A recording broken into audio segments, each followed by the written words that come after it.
Hello and welcome to this video. Today we are in the Rotate Simulations MD-80 and we are here at Skiathos and we are going to make a flight here from Skiathos and to Hungarian. We are going to Budapest and I hope you would enjoy our videos here. Do note that it is a recording from the start until cruise and from top of descent, I guess, down to the landing.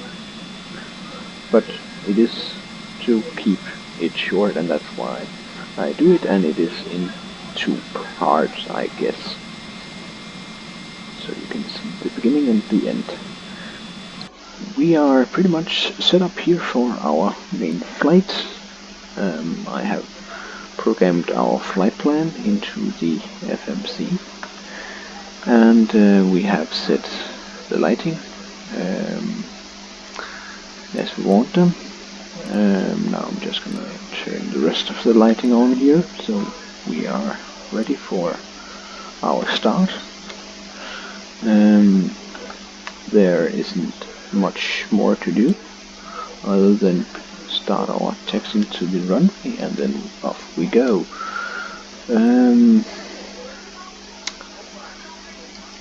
I don't wanna do a too long video as it's not a demonstration video as such on the operation of the particular aircraft. It is more to show a nice aircraft. Because all the operational, there are plenty of videos out there.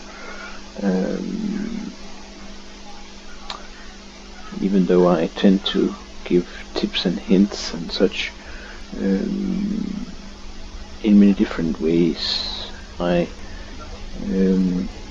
demonstrate the abilities of controlling aircraft and such, as I see a lot of streamers just like fooling around with the aircrafts, and that's something I don't really like as such, and why I want to do it differently and give my own aspect of the flying,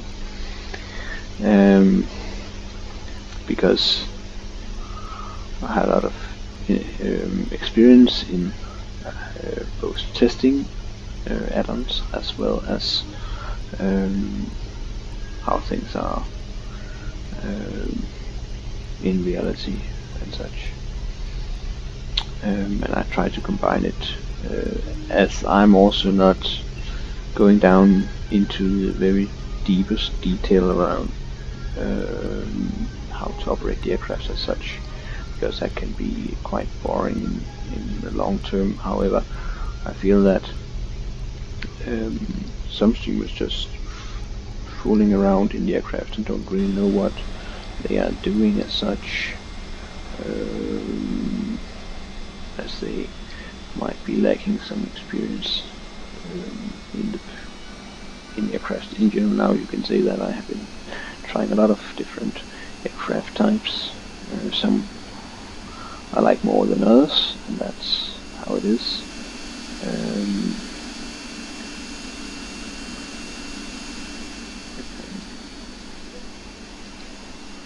I can highly recommend this aircraft here, I would say.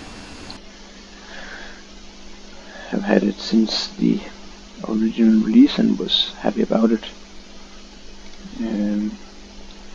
because there's some quirkiness about those old aircraft here that you need to work around, you can say, because it works in another way. You would see that in a moment when we get airborne, then I get more time to talk about some of the critical systems in the air.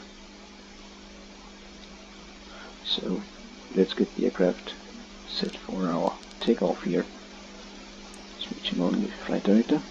And by the way, in this aircraft it is click and drag, or if it's like for the altitude, you can use the mouse scroll The good thing here is that if I use the mouse scroll, it jumps 1,000 feet a minute.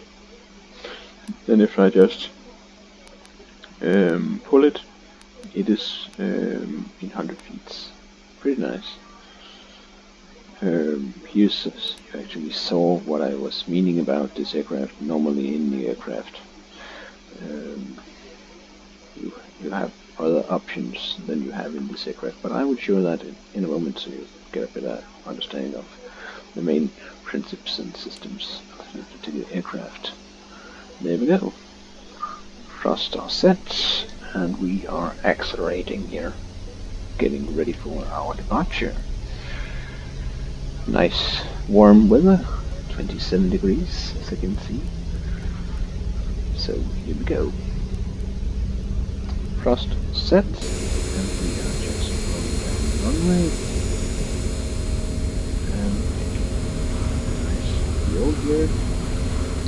And the aircraft isn't accelerating that fast, and that's basically because we are quite heavy. Here we go. Pulling it back so we don't. Oh, there we go. It's not an aircraft that is that optimal to fly from this particular airport as such, but that's another story. Let's switch on the autopilot. It's located here, and it's set. And then we want to set the vertical speed to begin with. If I could just get to the correct value, there we go. I tend to use the airspeed, so I can set and preset the airspeed, and it will try to maintain that airspeed, and then just adjusting the pitch of the aircraft. I really enjoy using that. So that's what I'm doing right now. It's not affected by the speed over here.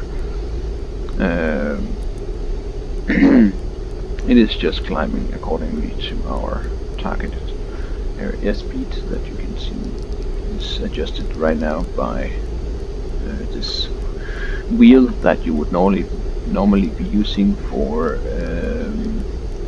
vertical speed. It is also working as vertical speed. If you click the vertical speed, then it's a bit of a different way of flying, you can say. One thing you should note in this aircraft is that you have to arm the altitude by clicking it. Now you can see it's not activated anymore. If you just hit the autopilot and let it do its thing, then the aircraft would continue climb over 30,000 feet. And that's basically because the aircraft should be armed for a given altitude. If I could go here and open my autopilot panel, you can see it here as well, that now it is armed.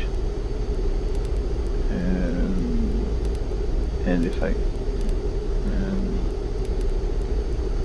could, you see, now it's not armed as such by the autopilot system here. I actually hit the altitude hold. I could do that in the aircraft. I apologize that I mixed it up there. It wasn't my intent. I really would like to show you that the arm. It seems that when my panel is switched open, it can't do it. Not sure why, but nevertheless,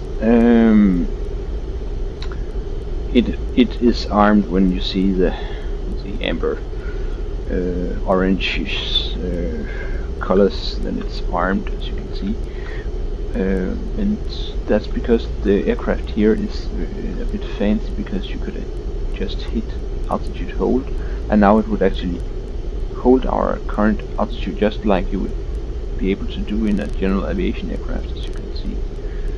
Let's climb in again here.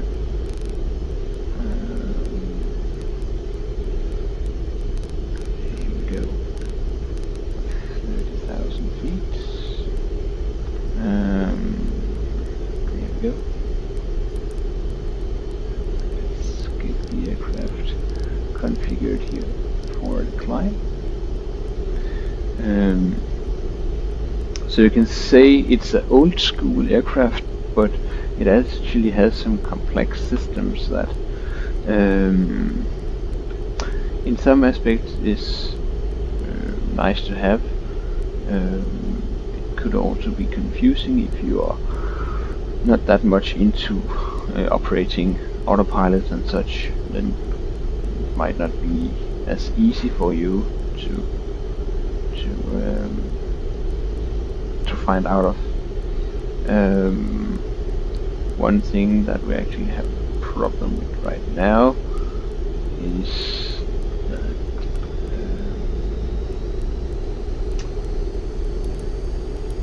the aircraft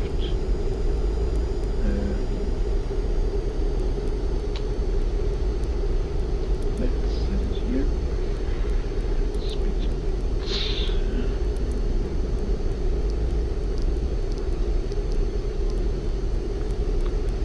Now I go in and disable my,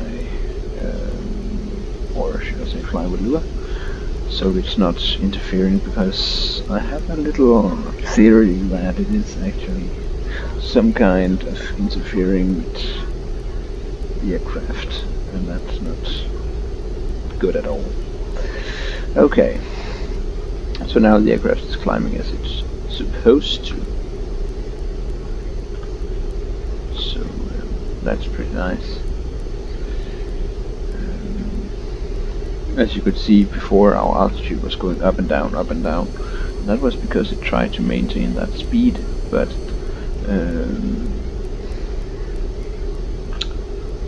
yeah, I don't got any really good words for it, other than it's not as it's supposed to be. Okay, let's accelerate here and get our flaps retracted so we can accelerate more, as well as getting the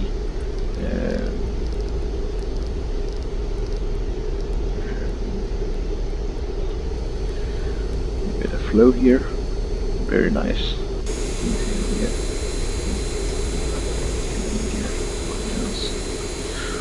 That's what's happening when you have too much on your pants.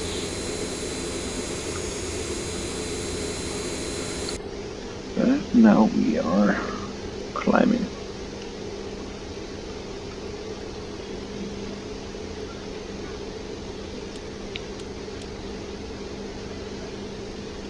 Oops.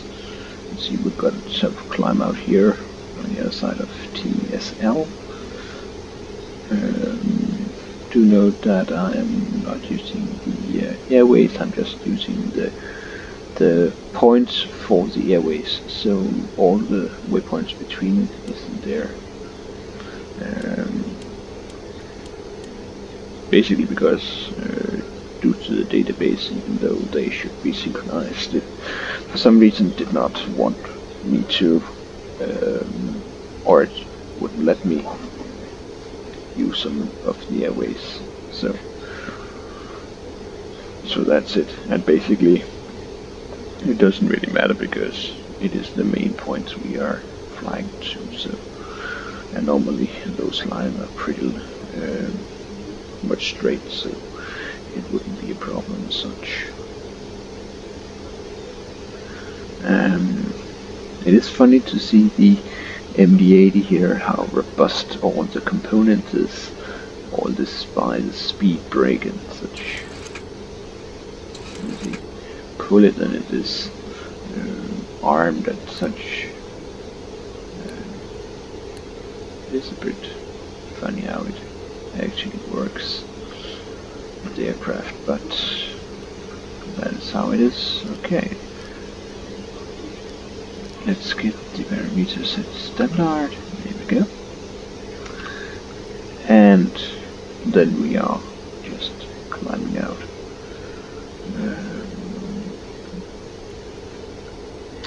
Do note that the aircraft has VNAV. I mean, if it's some of the MD-80s, VNAV button is replaced with VNAV is, from what I have seen, a video. It actually has a mode that was named Perth. That would actually be just like the Concorde,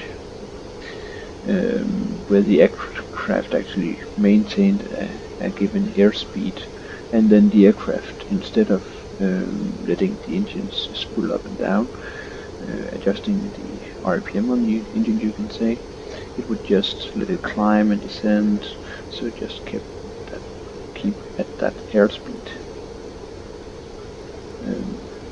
A bit of funny mode because of the of how rules are about flying a given altitude. So just think about it that a lot of aircraft would be moving up and down, up and down, up and down, in order to maintain the same RPMs on the engine. You can say it gets more economic that way, instead of the engine has to accelerate, decelerate, accelerate, decelerate. That of course costs a bit. So that's it. So now we are just climbing up to our cruise, and since there isn't that much more to do, I would stop the recording now, as we don't got any more content to show to you at the moment before we get closer to the destination. But thank you for watching, and hope to see you in the next episode or another time. Bye bye.